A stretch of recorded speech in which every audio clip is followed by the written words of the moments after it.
अस्सलामुअलैकुम रहमतुल्लाहि वबरकातुहू। कपड़े का नापाक हिस्सा मालूम ना हो तो पाक कैसे करें।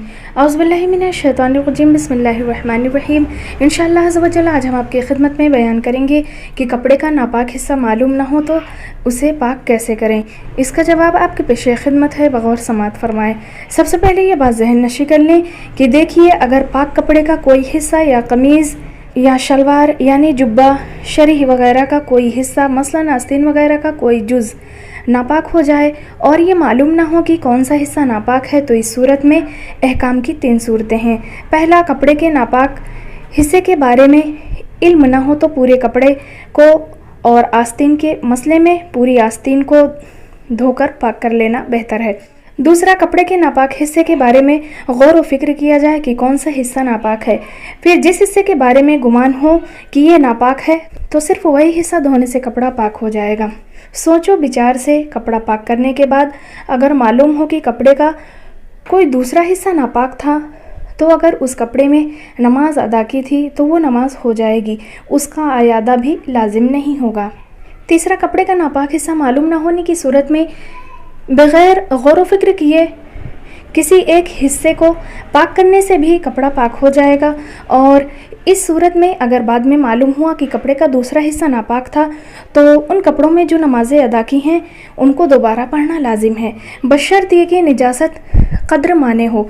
आखिरी 2 सूरतों में नापाक हिस्से के बारे में इल्म होने के बाद उस कपड़े को नमाज के लिए इस्तेमाल करने से पहले नापाक हिस्से को पाक करना ज़रूरी है। फतवाए आलमगीरी में तहरीर है कि जब कपड़ों के किनारे में से कोई एक किनारा नापाक हो जाए और उस किनारे को भूल गया और उसने बगैर सोचे किसी एक किनारे को धो लिया तो कपड़े की पाकी का हुक्म दिया जाएगा।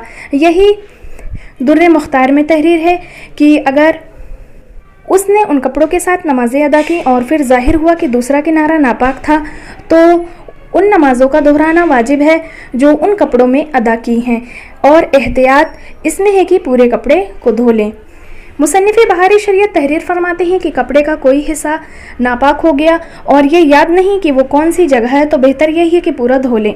यानी जब बिल्कुल ही मालूम ना हो कि किस हिस्से में नापाकी लगी है, और अगर मालूम हो कि मसलन आस्तीन या कली नजिस हो गई है मगर ये मालूम नहीं कि आस्तीन या कली का कौन सा हिस्सा नापाक है, तो आस्तीन या कली का धोना ही पूरे कपड़े का धोना है।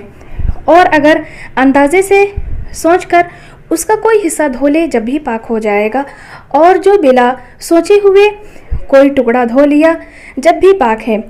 मगर इस सूरत में अगर चंद नमाजें पढ़ने के बाद मालूम हुआ कि नजिस नहीं धोया, तो फिर उस हिस्से को धोए और नमाजों को दोहराए।